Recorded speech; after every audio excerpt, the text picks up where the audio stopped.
Question, ano sabi ay nigawas ang Seventh-day Adventist? Ako ang kutloon ang Milton's Encyclopedia of American Religion. History. The Seventh-day Adventist Church is an evangelical Sabbatarian church whose teaching have been supplemented by insights drawn from the prophecies and visions of its founder, Ellen G. White.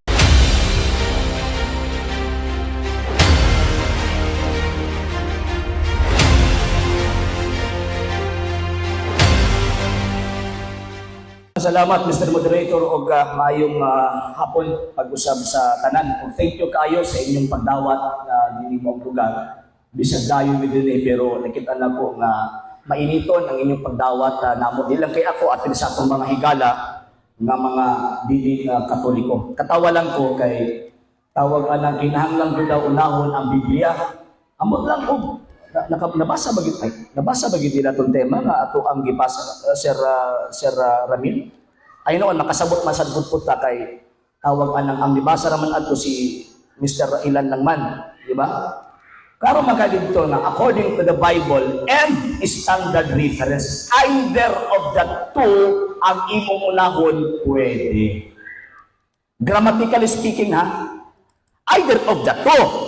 Wa man gingon dito nga firstly in the Bible and secondly and lastly according to standard reference. No! Ang giingon sa topic resolved that the Seventh-day Adventist Church was founded by the Americans according to the Bible and a standard reference. Palusot na magudang na sa nato ang tawag anang wala Biblia, dili ana, oy. Dili ana. Wrong na siya. Wrong. Okay, karon panahon na nako ang pagpamatuod. Sa balaang kasulatan, mga sir, mga ma'am. Kabaluta nga, nagtudlo ang atong Ginoong Kristo nga moabot ang mga mini nga propeta. Kanang mga mini ba? Sige ng mga mini, sa English pa na, fake. Sa Latin pa na, bogus.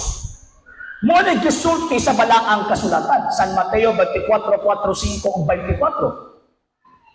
Manong nga ang mga mini nga mga propeta magbitbit sabi sa iyang ngalan. Objection, Mr. Moderator. Mr. Moderator. Atong ihangyo ang atong kaabang nga mubalik sa tema. Point of order. Ang tema, maghiskon o propeta. Pwede ba imong basahon, Mr. Moderator? Kasi ang akong kaabang o tinigi ang kalimot siya. Pwede ba hangyo lang, Mr. Moderator? Pwede ba imong basahon sa tema? Point of order, Mr. Moderator. Excuse me. Excuse me. Focus lang yun ka sa tema. Pero since nga, pagpaparog na niya, pagpaparog na pangatuod, isa pa sa iyang pagpaparog. So, ato yung pagkain. Point of order.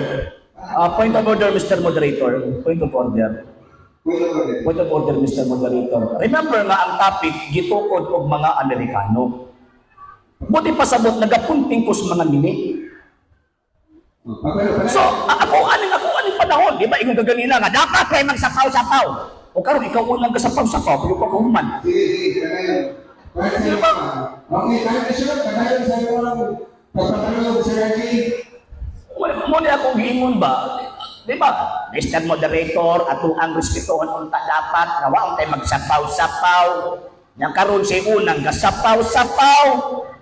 Dili untaan na, kaya naabot sa eksaktong lagda sa argumento. Sa balaang kasulatan, nanong among aning ipamatunan kay gitagaan at prueba na kanang sektang inyong gipasakupan, gitukod ng mga mili. Mr. Moderator, nag-ruling na ka, Mr. Moderator.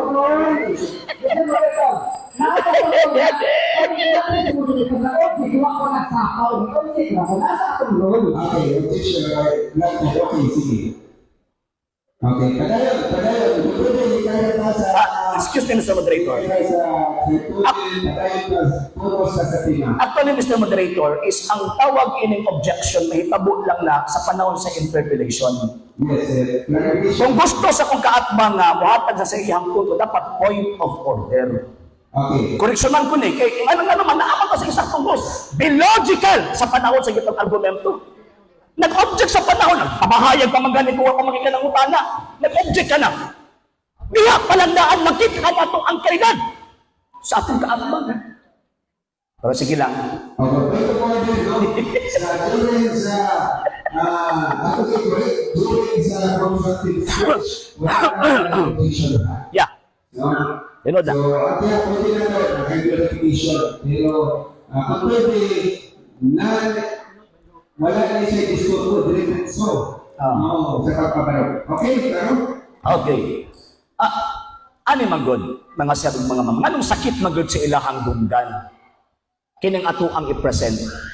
Ato na kung ipakita ang tinuod ug ang bakat.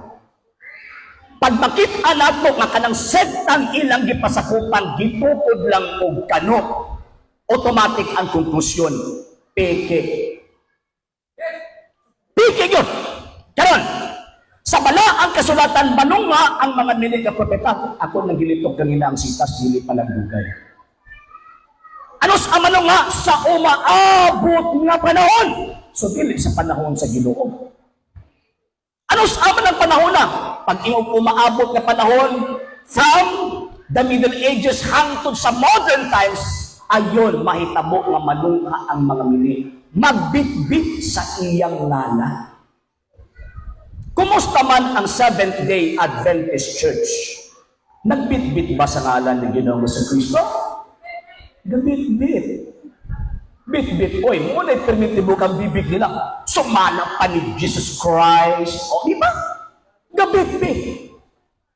O, yak mo abot sa ulahing panahon. Buot ipasabot modern times. Ano sa ama nagsubot ang modern times? From 15th century until present. Question, ano sabi ay nigawas ang Seventh-day Adventist? Sa itong mga higala nga kauban na sa to ang amigo, for your information, ano sabi ay, ako ang kutloon, ano sabi gawas? Ako ang kutloon, ang Milton's Encyclopedia of American Religion. Libro akong gibit-bit mga sir ha, and hopefully, at bangan po og libro sa kong kaatbang na maghatag pa matuod na kanang ilang tundok si Kristo katukon. Okay, yeah. Sige mo din eh. Seventh-day Adventist Church. Kuman ko sa Biblia, na mga mining nga propeta, pagkahuman, dinhi, ang Seventh-day Adventist, king siya magtutuod. History.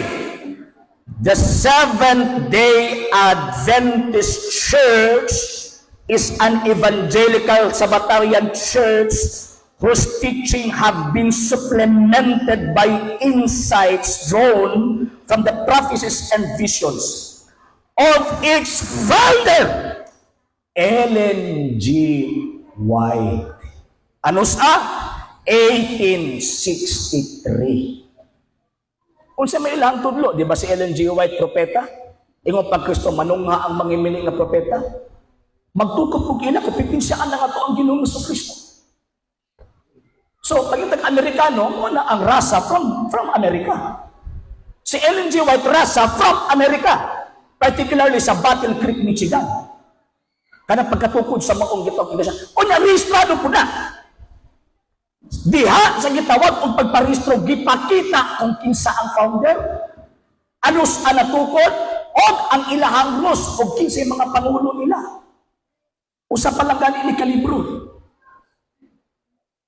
Ang Seventh-day Adventist Church, dili si Kristo ang gatukod, kundi number 1, Amerikana. Si Ellen G. White. Question! Amerikana ba ang atong manluluwas? Tubagad ako ninyo. Amerikana ba ang nagpalansang sa krus? Tubagad ako ninyo. Natingala ko, hindi ako sa pasakop. Diba? Sugo.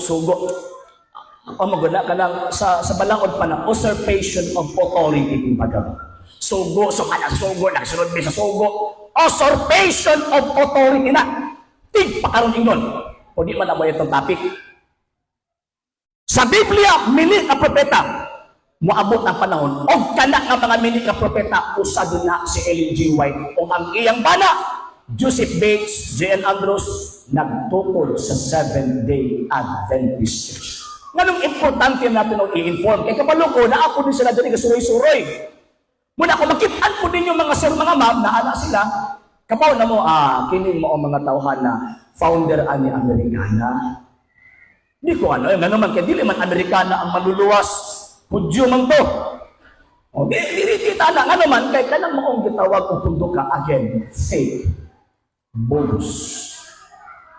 O, ginala ko humanga na kung 10 minutes, Mr. Moderator, kay naginam-hinam na mong dawat sa pangutanas ng kaatmo. Okay.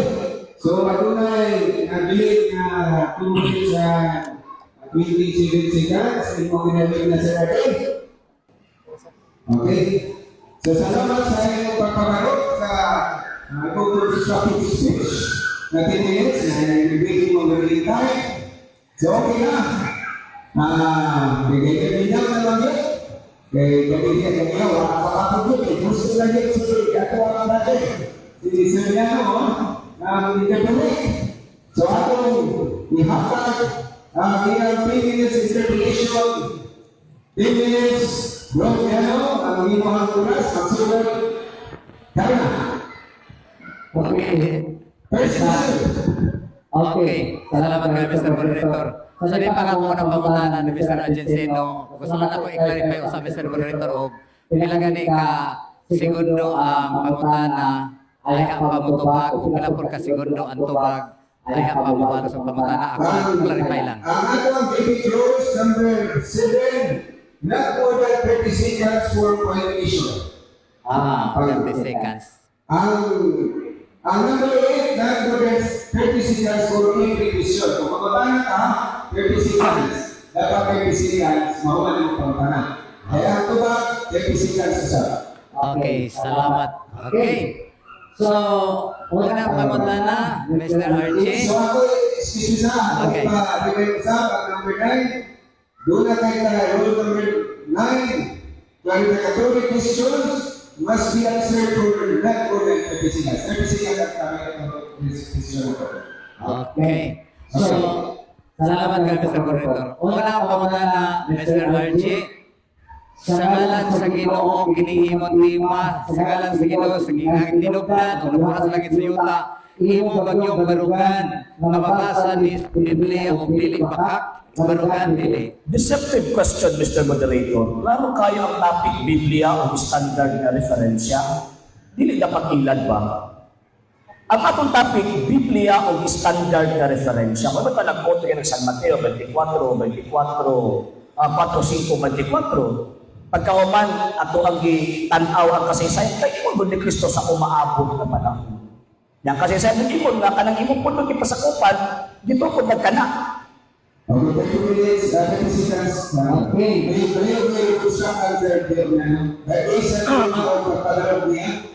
Ang ato ang tema, atong sabon, ako pagpatudan ng Spirit Church, ito po ng mga Amerikano base sa mga standard ng mga Pilipinesa. Ang iyong pagpapalo, o yung mga kasihan sa mga pagpapatudan.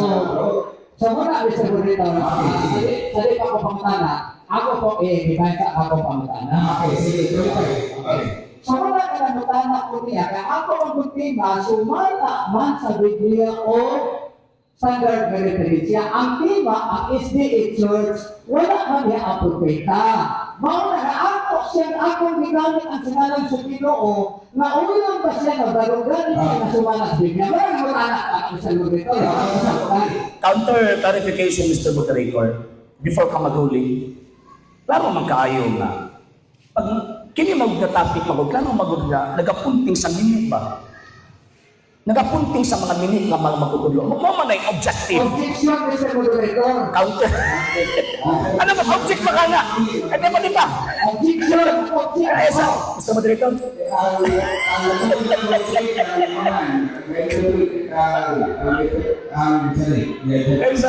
sa Moderator nag-counter clarification pa tao. Wala mo pa objection. Nag-counter clarification ko ba? Or counterpoint ko ba, Mr. Moderator? Ang objective sa kung ang